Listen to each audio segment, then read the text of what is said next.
केंद्रीय रक्षा मंत्री और लखनऊ लोकसभा सीट से बीजेपी उम्मीदवार राजनाथ सिंह ने नामांकन दाखिल किया।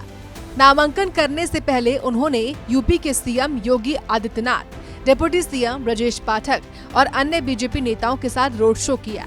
इस दौरान बीजेपी कार्यकर्ताओं का उत्साह देखते ही बन रहा था। हजरतगंज चौराहे से लेकर कलेक्ट्रेट तक हर जगह सजावट देखने को मिली।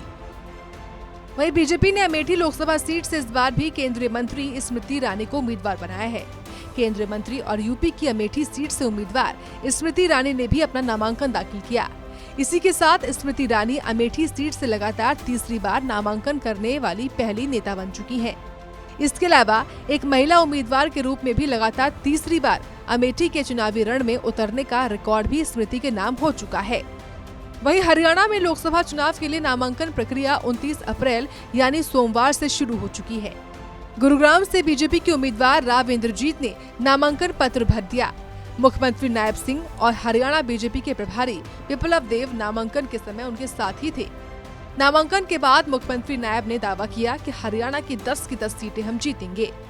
हम इस लोकतंत्र के पर्व को अपना वोट दे करके उसको मनाएं सभी सीटों और जो एक विकसित भारत का सपना आदरणीय नरेंद्र मोदी जी ने वो लिया है, उस सपने में हम सब का योगदान रहे और हमें, क्योंकि 10 की 10 कमल के फूल खिला करके तीसरी बार नरेंद्र मोदी जी को प्रधानमंत्री बनाने का काम हरियाणा के लोग करेंगे और राव साहब बड़े मार्जिन के साथ तीसरी बार नरेंद्र मोदी जी को प्रधानमंत्री बनाने में राव साहब की बड़ी भूमिका होगी। कमल का फूल गुरुग्राम लोकसभा से जाएगा और उसमें हमारे लाखों लोगों की भावनाएं उस कमल के फूल में होंगी, जिससे विकसित भारत, ये विकसित राष्ट्र बन सके। नामांकन के बाद गुरुग्राम के सोहना चौक में बीजेपी ने जनसभा की। जनसभा को सीएम नायब सिंह सैनी ने संबोधित किया और कांग्रेस पर जमकर प्रहार किया।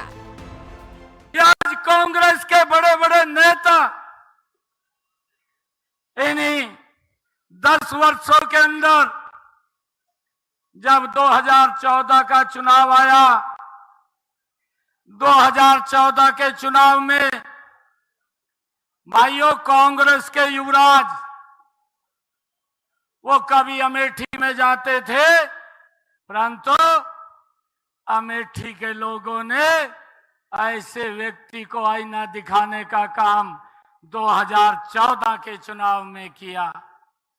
और फिर भाइयों जब 2019 का चुनाव आया, फिर वो अमेठी छोड़ करके सीधा वायनाड गया और अब 2024 के अंदर वो वायनाड को भी सुरक्षित नहीं समझ रहा, अब वायनाड से भी इधर उधर जाने की सोच रहा है। वहीं राव इंद्रजीत सिंह ने 25 तारीख को ज्यादा से ज्यादा लोगों से मतदान करने की अपील की। पिछले सालों का